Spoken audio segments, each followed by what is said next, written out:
Okay, ಭವ್ಯ ಅವ್ರು ಸಿಕ್ಕಾಪಟ್ಟೆ aggressive. Game ಅಂತ ಬಂದಾಗ ಯಾರನ್ನೂ ಮುಖ ಮುಲ್ಲಾಜ್ ನೋಡೋದಿಲ್ಲ. ಟಾಸ್ಕ್ ವಿನ್ ಅಂತಾನೆ ಹೆಸರು ತಗೊಂಡಿದ್ರಿ.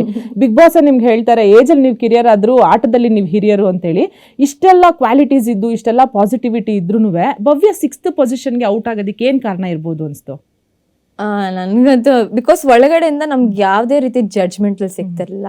ನಾನು ಹೊರಗಡೆಯಿಂದ ಬರುವಾಗ ಒಂದು ತಲೆ ಎತ್ಕೊಂಡು ಪ್ರೌಡ್ ಮೂಮೆಂಟ್ ಅಲ್ಲೇ ಬರಬೇಕು ಅಂತಾನೆ ಇದ್ದಿದ್ದು. ಅದು ಯಾವುದೇ ಪೊಸಿಷನ್ ಆಗಿದ್ರು ಅಥವಾ 8ನೇ ವಾರ 9ನೇ ವಾರದಲ್ಲಿ ಹೋಗಿದ್ರು, ಏನ್ ಅಷ್ಟು ದಿನ ಬಿಗ್ ಬಾಸ್ ಅಲ್ಲಿ ಜೀವಿಸಿದ್ನೋ ಅದನ್ನ ಹೊತ್ಕೊಂಡು ಅಲ್ಲಿಂದ ಏನ್ ಕಲ್ತ್ಕೊಂಡಿದ್ನೋ ಅಲ್ಲಿಂದ ಹೊರಗೆ ಬರ್ಬೇಕು ಅಂತಾನಿದ್ದು. ಟಾಪ್ 6ಗೆ ಬರೋದು ಒಂಥರ ಪ್ರೌಡ್ ಮೂಮೆಂಟ್, ಅದು ಹೇಳ್ಕೊಳ್ಳೋಂಥ ವಿಚಾರ.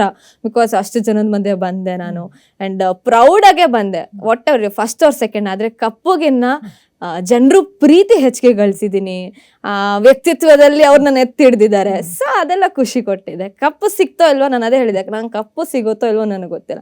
ನಿಮ್ಗಳ ಪ್ರೀತಿ ಆಶೀರ್ವಾದ ನನ್ನ ಮೇಲೆ ಇದೆಯಲ್ಲ, ಇದನ್ನ ಖಂಡಿತವಾಗ್ಲೂ ಉಳಿಸ್ಕೊಳ್ತೀನಿ, ನೀವು ಅದೇ ರೀತಿ ಇಡಿ ಅಂತ ಹೇಳಿದ್ದೆ. ಓಕೆ, ಭವ್ಯ ಅವ್ರ ಏಜ್ ಇವಾಗ ಎಲ್ರಿಗೂ ಗೊತ್ತಾಗಿದೆ. ಪದೇ ಪದೇ ಹೇಳಿ ಭವ್ಯ ಚಿಕ್ಕೋರು ಅಂತ.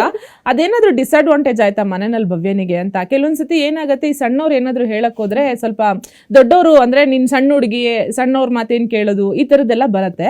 ಅದೇನಾದ್ರೂ ನಿಮ್ಗೆ ಡಿಸ್ಅಡ್ವಾಂಟೇಜ್ ಆಯ್ತಾ? ಅಂದ್ರೆ ನಿಮ್ಮ ಏಜಿಗೆ ತಕ್ಕನಾದ ಅಂದ್ರೆ ಅದಕ್ಕಿಂತ ಮೇಲಿನ ಪ್ರಬುದ್ಧತೆ ಏನಾದ್ರು ತೋರ್ಸಕ್ ಹೋಗಿ ಮನೇಲಿರೋರಿಗೆ ಅದೇನಾದ್ರು ಇಷ್ಟ ಆಗ್ತಿರ್ಲಿಲ್ವಾ? ಅದು ಯಾವತ್ತು ಯಾರು ಆನ್ ಫೇಸ್ ನನ್ಗೆ ಹೇಳಿಲ್ಲ ನೀನ್ ಚಿಕ್ಕವಳು, ಬಟ್ ನಾನು ಏನೇ ಹೇಳಿದ್ರು ತಗೊಳ್ತಿದ್ರು, ನಾನು ಏನೇ ಮಾತಾಡಿದ್ರು ಅವರು. ಯಾಕಂದ್ರೆ ಆಸ್ ಎ ಪ್ಲೇಯರ್ ಆಗಿ ನಾನು ಅವರು ನೋಡಿರೋದು, ಚಿಕ್ಕ ಹುಡುಗಿ ಅಂತ ಯಾವತ್ತೂ ನೋಡಿಲ್ಲ. ಏನಾದ್ರು ಹೇಳುವಾಗ ನನಗೆ ಕೆಲವೊಂದು ಪ್ರಾಸೆಸ್ ಆಗ್ತಿರ್ಲಿಲ್ಲ. ನಾನು ಚಿಕ್ಕವಳಿದ್ದೀರಾ ಅಂದ್ರೆ ಅವ್ರು ಹೇಳೋದು ನಂಗೆ ಅರ್ಥ ಆಗ್ತಿರ್ಲಿಲ್ಲ. ಅಂದ್ರೆ ಏನು ಅಂತ ಕೇಳ್ತಿದ್ದ, ನಾನು ಹೇಳೋದೆಲ್ಲ ಅವ್ರಿಗೆ ಅರ್ಥ ಆಗ್ತಿತ್ತು.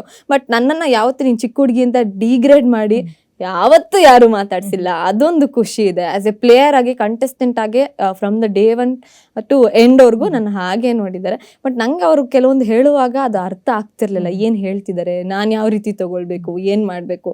ದೊಡ್ಡವರು ಚಿಕ್ಕವರು ಅಂತ ನೋಡಿದಾಗ ಎಲ್ಲರೂ ಫೈಟ್ ಕೊಟ್ಟಿದ್ದೀವಿ, ಸಖತ್ತಾಗಿ ಜಗಳ ಮಾಡಿದೀವಿ.